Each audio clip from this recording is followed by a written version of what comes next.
গণঅভ্যুত্থানে গঠিত অন্তর্বর্তী সরকার তার কাজের ডিরেকশন একরকম থাকবে, আর এটাকে যদি আপনি বিপ্লব বলেন তার ডিরেকশন কিন্তু আর এক রকম।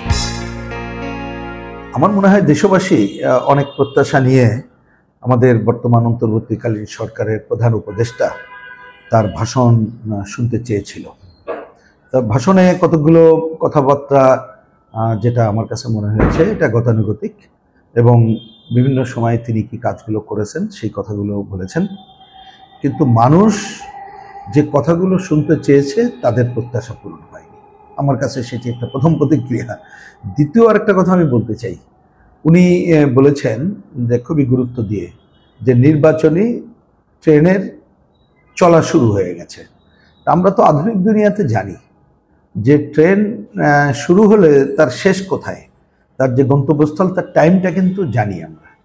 আপনি বাংলাদেশের মতো দেশেও দেখবেন যে কোনো ট্রেন জার্নি আমরা করলে আমরা সম্ভাব্য ট্রেনের সময় জানি, সুতরাং এটা যদি মাঝপথে কোনো জটিলতা না হয় যথাসময়ে পৌঁছে যায়। কিন্তু তিনি ট্রেন চালু হওয়ার কথা বলেছেন কিন্তু শেষ সময়ের কথা বলেননি। এটাই মানুষকে আমার মনে হয় আরও বেশি কি বলবো যে আশাহত করেছে বলে আমার কাছে মনে হয়। এটি আমার দ্বিতীয় প্রতিক্রিয়া। এবার আমি সংক্ষেপে দুই তিনটা কথা বলি।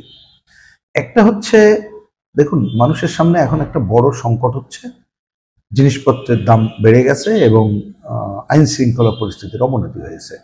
কিন্তু আমরা দেখতে পাচ্ছি ওনার এই বক্তৃতায় উনি খোলা মনে জিনিসপত্রের দাম বাড়ার ব্যাপারে বলেছেন, লুকোছাপা না করে উনি কথা বলেছেন, সেটা একটা ভালো দিক। কিন্তু জিনিসপত্রের দাম যাতে মানুষের নাগালের মধ্যে থাকে তার জন্য বিকল্প আমাদের বিবেচনায়, বামপন্থীর অনেকদিন ধরে বিকল্প বলে এসেছি, সে ধরনের কোনো নির্দেশনা অন্তত পক্ষে আমি দেখতে পাইনি। এমনকি গ্রামাঞ্চল সহ বিভিন্ন জায়গায় জনজীবনের যে সংকট, মানে তার আইন শৃঙ্খলা পরিস্থিতির যেটা, সেইটাও কখন ফিরে আসবে এ ধরনের কোনো নিশ্চয়তা আমার ধারণা এই বক্তব্যের মধ্য দিয়ে পাওয়া যায়নি। সবচেয়ে বড় বিষয় হচ্ছে যে তিনি সংস্কার এবং নির্বাচন নিয়ে অনেক কথা বলেছেন, কিন্তু এই কথার মধ্যে আমার কাছে অনেক সময় স্ববিরোধিতাও মনে হয়েছে। যেমনটা কি, যেমন উনি বলেছেন যে সংস্কার আমরা সবটা পারবো না, প্রয়োজনে কিছু করার কথাও বলেছেন এবং নির্বাচনের কথা বলেছেন, কিন্তু পরে এসে বলছেন যে সংস্কার করার পরেই নির্বাচনটা করব, এবং তার জন্যে তিনি সময় চেয়ে নিয়েছেন, যেমন তারপরে বলেছেন প্রয়োজনে আরো বেশি সময় লাগবে। তো এটা তো আরো একটু নতুন ধোঁয়াশা তৈরি করেছে বলে আমার কাছে মনে হয়। আরেকটা, এই যে নির্বাচন সংস্কারের কাজ উনি বলেছেন যে নির্বাচন কমিশন কয়দিন পরে গঠন হয়ে যাবে এবং কাজ শুরু হবে, তো এটাকে তো পজিটিভ হিসাবেই প্রথমে শুনলাম, কিন্তু পরক্ষণে আমি দেখলাম আবার তিনি বলছেন যে সংবিধান সংস্কার শেষ হওয়ার পরে সংবিধান সংস্কারে যদি নির্বাচন সংস্কারের কথা যেটা থাকবে সে অনুযায়ী আইন করতে হবে। তার মানে তো আমি দেখছি নির্বাচনের অনেক কার্যক্রম থমকে দাঁড়াবে। তা সুতরাং এইসব মিলে এক ধরনের ধোঁয়াশার বিষয়টাই আমার কাছে মনে হয়েছে যা জনগণের প্রত্যাশা পূরণ করতে পারেনি। এটি আর একটা দুইটা বিষয় আমি দৃষ্টি আকর্ষণ করতে পারি, সেটা হচ্ছে যে এটা মনে রাখা দরকার, আমরা তো এবার গণঅভ্যুত্থানের মধ্য দিয়েই এই সরকার গঠন করেছি, সুতরাং এই সরকার জনগণের সরকার, এবং তার অন্যতম প্রধান দায়িত্ব হবে জুলাই আগস্টে যারা মৃত্যুবরণ করেছেন এবং যারা আহত হয়েছেন তাদের পুনর্বাসন, মর্যাদা দেওয়া এবং তাদের সম্মানিত জায়গায় করা দরকার। তা নিশ্চয়ই সেটা সরকার করছেন, তারা তাদের কথাগুলো বলেছেন, ওটা নিয়ে আমি কোশ্চেন তুলতে চাই না। কিন্তু এইটা খুব ভালো লাগেনি যে তারা বলছেন এটার জন্য বিশ্ব ব্যাংকের ফান্ড লাগবে।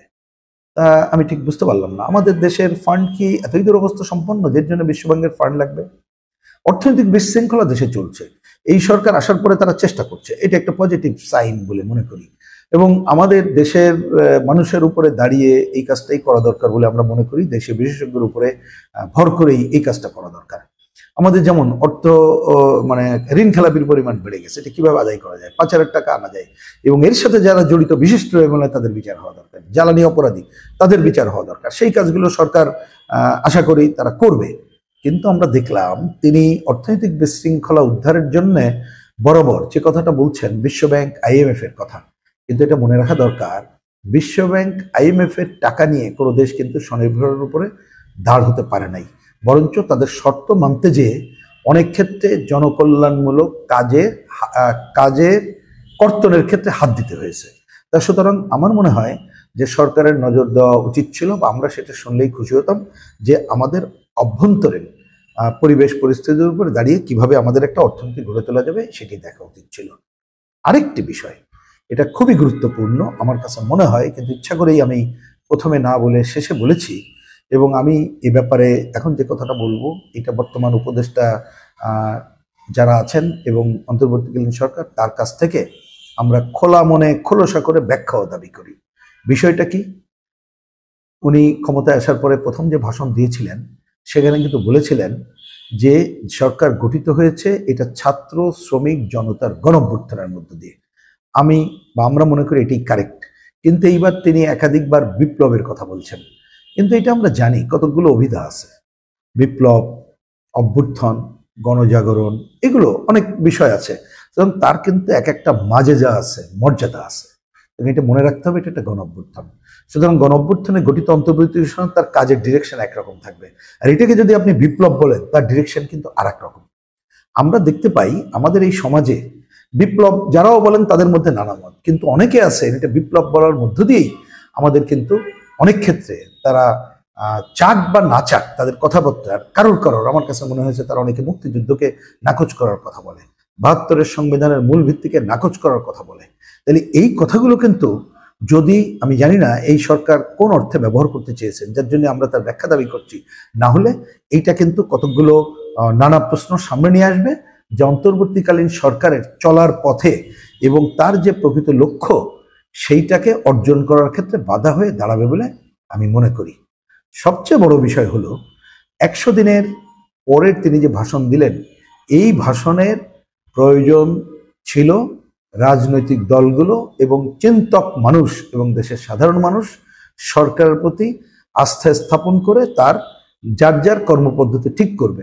আমার ধারণা এই ভাষণের মধ্য দিয়ে কিছু ভালো কথার ফুলঝুরি আছে, কিছু সরকারের বাস্তব পরিস্থিতির কথাও আছে, এবং সরকারকে সময় দেওয়াও দরকার, এটা নিয়ে কোনো দ্বিমত করছি না।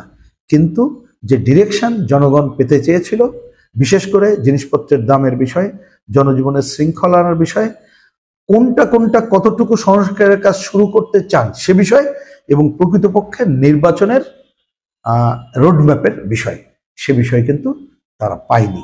আমি আশা করব সরকার দ্রুতই এই যে প্রশ্নগুলো আমি তুললাম, এইসব বিষয়ে তারা কথা বলার মধ্য দিয়ে জনগণকে আশ্বস্ত করবে। কারণ আমরা চাই এই সরকার যে লক্ষ্য নিয়ে গঠিত হয়েছে, এই সরকার সেই লক্ষ্য অর্জন করুক। সেই অর্জন করার ক্ষেত্রে আমাদের যা সহায়তার প্রয়োজন থাকবে সেটি আমরা অব্যাহত রাখবো, এটাই আমার মূল কথা।